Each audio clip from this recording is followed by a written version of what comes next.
Hello, and welcome back to That's neat. The podcast where we talk about stuff that makes you go, hey, that's pretty neat. I'm your host, Charlie. And I'm your host, Catherine. And welcome back to episode 3 of the That's Neat podcast. Yay, yeah. You made it. We've made it, episode 3. A lot of things have been going on in the world besides coronavirus, and they've kind of helped me get my mind off of things a little bit. So I think it'd be fun to start off with some fun, random things that are happening in the world that is not related to coronavirus. Yeah, how about let's talk about some good news following our previous podcast with Tori. If you yes, Tori.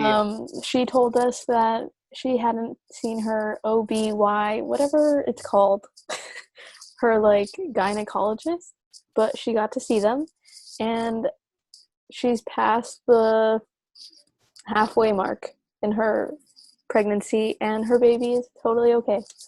It's in good condition. That's awesome. She's thriving. Yeah. Yeah, because I know she was a little bit nervous about that before, because she said she wasn't able to have her appointment because of the whole corona thing, because she was in New York and stuff. So if you guys haven't listened to that episode, be sure to go and check it out once you're done listening to this one or watching this one. But yeah, it was a really good time, and I'm really happy to hear that her baby's doing well. So, have you heard about this? It's these quote-unquote murder hornets have allegedly invaded the U.S. Yes, I've seen them. They're so gross looking. I've seen them in photos, and they have the little, I don't know, the little, thingies. Yeah. On top of their heads. They're really, scary. So they're apparently, they're called Asian giant hornets, not murder hornets. I guess the media just made up that name for some good coverage, because let's be honest, all that's happening right now in the world is coronavirus, so they need a good story, which honestly, I don't blame them. But they're detected in Washington State. They prey on bees, and they're known for ripping the heads off of honeybees by the thousands. All right. Well, hope you guys enjoyed that fun little story about murder hornets, aka. Yeah. Now we're gonna move on to some. I don't know what we're moving on to. How did I transition from murder hornets to cancel culture? Yeah. Well, now I think it's time for us to welcome on our first special guest. His name is Samuel. All right. Here's our first guest, Samuel Andrews. What's up, guys? Yeah. Or Sam. Sam. Sam. Hey. Hi. Okay, so Sam, tell us a little bit about yourself. My name is Sam. I'm 18. I live in Boston, and I'm a senior, so I would have just graduated, or I'm about to. Hey. We're gonna do that. Same here. Same. You guys are both seniors too? Yeah. Yeah. It's messed up. Yep. And I'm on TikTok and YouTube and all that shit. Nice. All that fun stuff. Yeah. How's YouTube for you? YouTube's way more fun than TikTok for me. Really? Why? Yeah. It's also just more secure. It's a nice place to go. Yeah. Yeah. What kind of content do you produce on YouTube? I do either vlogs, or I'll do a podcast type thing where I just talk about shit. Nice. Fun. Yeah. What type of stuff? Do you do the same type of content on TikTok too, or is that more just regular TikTok stuff? Or I don't know. I guess there's so many different types of creators on TikTok. I have no idea. I did POVs for a while, just because I thought they were cool, but then I got bored of those, and now I just I have a spam, and whenever I feel like it, I just post on there. I don't really post on my main account anymore. It's kind of boring now. Nice. Yeah. Just whatever TikTok comes to you, just changed.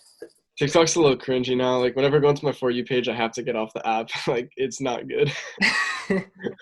Yeah. And it's a bit toxic. It really is. Yeah. Do you want to give a little insight on what cancel culture is? Cancel culture. Cancel culture is an interesting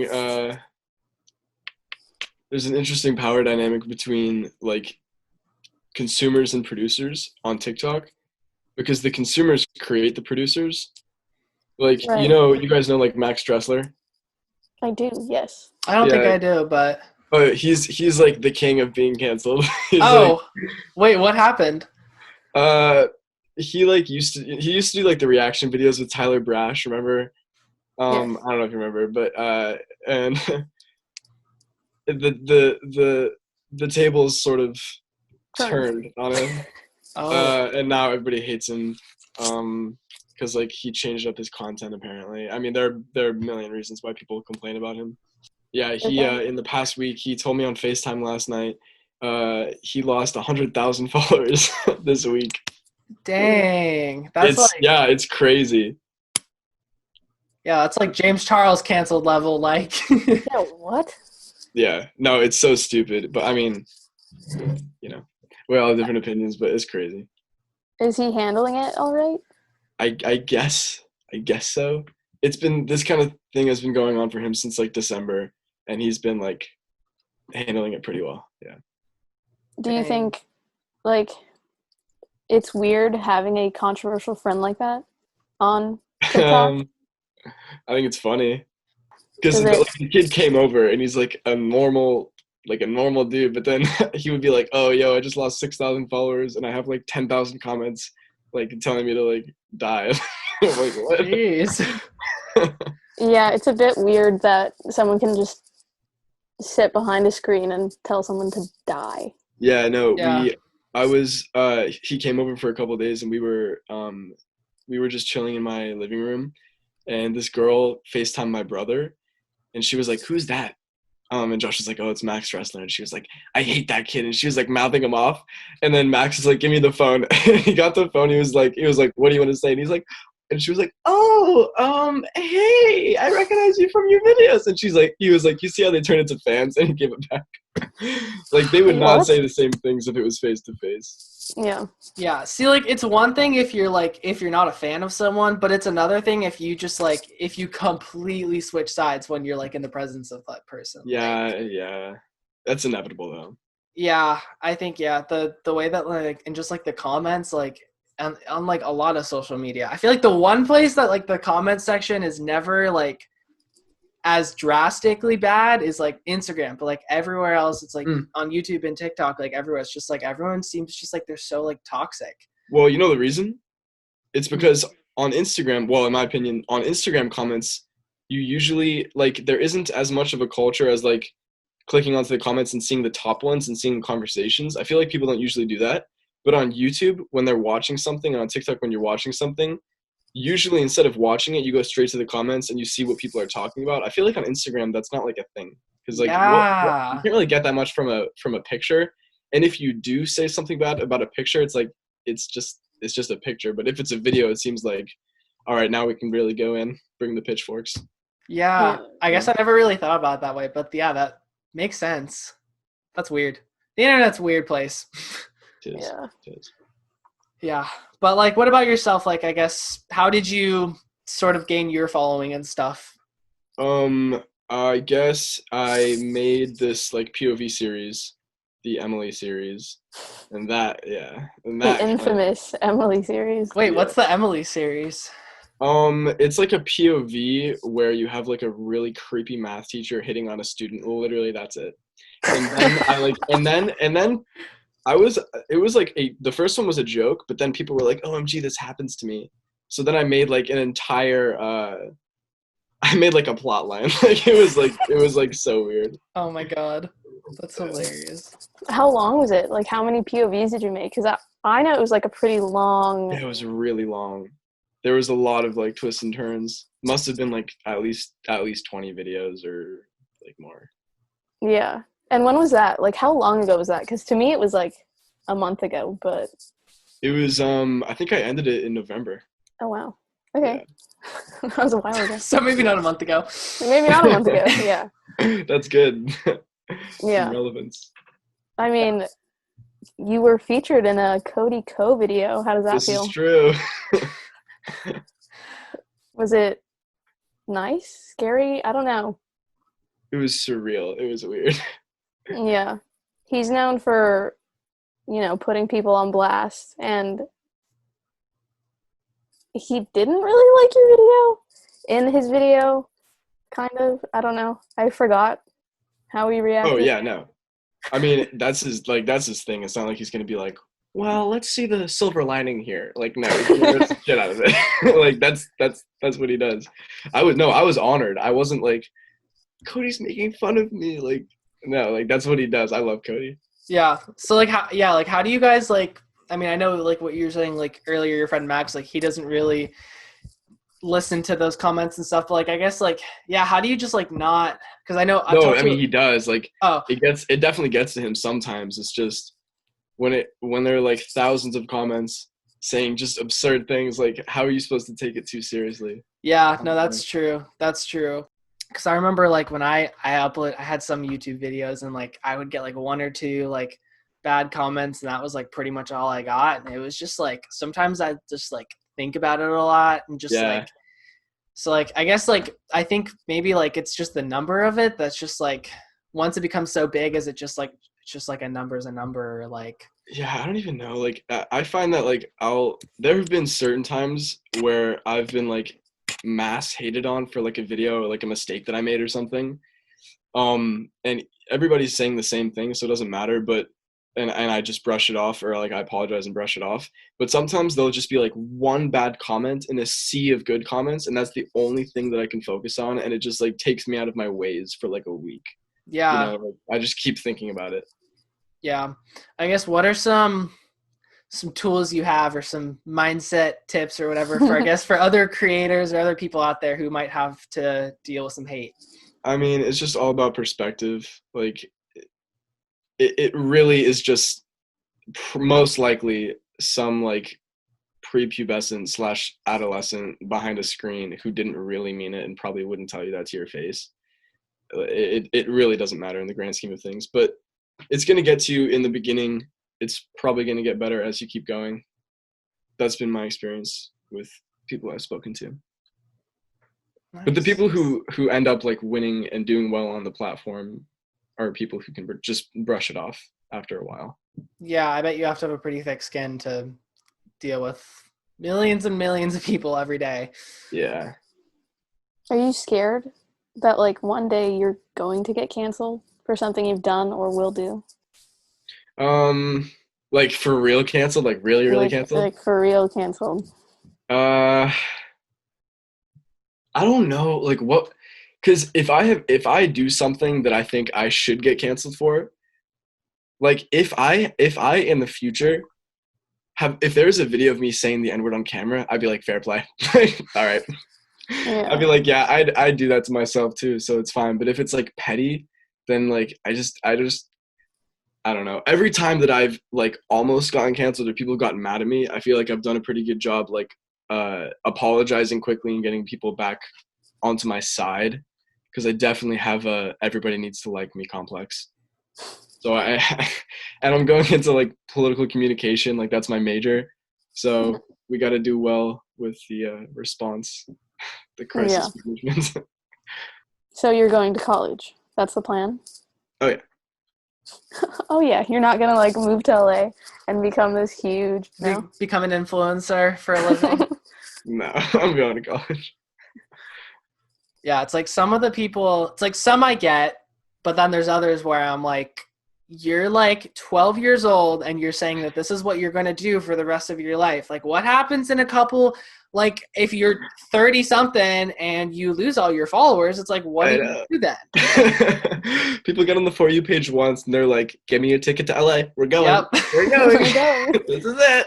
Or wait, what's that? It's that one TikTok where it's like, so is this what LA calls me or do we call them? Yeah.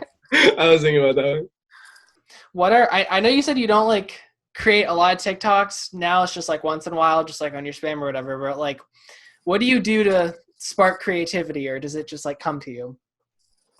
It's weird. I have like a very weird personality where I just get like very obsessed with doing one thing, and then I'll do that a lot, and then I'll just stop doing it. Like I'll like paint for a week and then I'll just not paint for another month, you know? So like a couple weeks ago, I made 4 YouTube videos in like 5 days, which was like I would start recording during the day, and then I would start editing at like 10 at night and then finish at like 3 in the morning, and that was like almost every day. And then I just like haven't done it since then. I don't know why. I just I get excited and then I just forget about it. It's Yeah. probably very bad for consistency.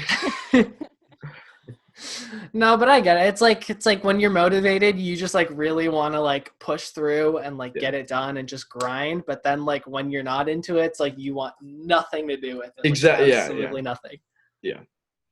As a TikToker or like as an influencer, like since most of your, well, I'm assuming most of your friends are online, right? Or are they? Like that I met online? Or like the friends that you talk to regularly, are they online friends or are they like real life friends? All of my friends are from kindergarten. Really? Yeah. Wait, that's so precious. What? Yeah. All of my friends I met like in kindergarten, first grade. That's like everybody in my friend group, we're still friends. I only talk to like one person online. Wow. I'm not really like a social media person. Like why do you think you didn't get sucked in? Or I've always I don't know. I have like all I need is like 3 really good friends, you know. mm-hmm. So I just didn't need any more. Have you like ever been like noticed in public or someone like Oh will my come up God. to you? At my local mall, I can't go there anymore. All these every time I go there, I used to like when I like started getting like on the For You page and stuff, I would go and then I would see like all these little girls walking by and they'd be like, and I'd be like, oh my God. It's just like that awkward stare. And even more than that, it was a dude and he was our age. He was a senior at the high school next to mine, and he came up to my like in the town next to mine, and he came up to my table with me and my friend sitting there eating Chinese food. This kid, I swear, he had an inhaler. He was hyperventilating. He was going. I was like, dude. He was starstruck. Oh my gosh. So they just like stare at you from afar and it's just like awkward, or did they like come up to you? I like it when they come up to me, like when they're not shy, but sometimes they just stare and it's really weird because I'm trying to like, it's actually caused a lot of weird moments with my friends and I because we're just trying to like chill and not have that happen. And then like my friend will look around and see like a little group of like middle schoolers and they're all like looking at us and whispering and they're like, not again. So the moral of the story, middle school girls, if you're watching, Be brave. be brave. You're just going to make it more awkward for the situation. Because they know just as well as you do. Yeah. Even if you don't think they do, they know. They always know. Would you consider yourself an e-boy? No. What would you describe your aesthetic as? My aesthetic is different on my different platforms. Okay. Take us through. Real life. What is your aesthetic? Real life. Okay. Goofy surfer boy vibes, except on the East Coast. Slightly intellectual, but not pushing it too far. Plays guitar, but isn't that good. And does art, but isn't an art boy. Wow. That's my aesthetic. Nice. And then on my different platforms, I extend the different aesthetics. So on my spam, the goofy side comes out more. On my YouTube, the intellectual side comes out slightly more. And on my TikTok, I just ride trends, baby. No, I don't know. My main is I've left it. I don't know what's going on there. Nice. Yeah. Well, I don't even know what an e-boy is, but I don't like the e-boys who are e-boys, so I don't. You don't want to assimilate and be part of their army. No. We don't associate with the e-boys here. No. Okay, well, Sam, thank you so much for coming on here and just talking about life with us and all of your experiences and just, yeah, thank you for coming on here. Charlie. Thank you. Yeah, it was a great time. Mm-hmm. Where can the viewers or the watchers find you online? Or, yeah, viewers or listeners. If you're watching on YouTube or on Apple Podcasts. Or on Spotify. Or on Spotify. Or on SoundCloud. Or on iTunes. On everything. Yeah. Just whatever you're listening. Yeah. But where can people find you, Sam? Yeah. Oh, find me? Mm-hmm. Yeah. You're the guest. At the end of the rainbow, guys. You're at the end of the rainbow. Yep. I'm at the end of the rainbow. Come and find me. Okay. You don't need to follow me. I'm content. Yo, I'm losing followers. I'm losing hella followers. Really? Yeah, it's crazy. Nice. It's because Okay. of cancellations. But- Cancel culture. Well, Bye. thanks everyone. Bye. Love you guys. Bye.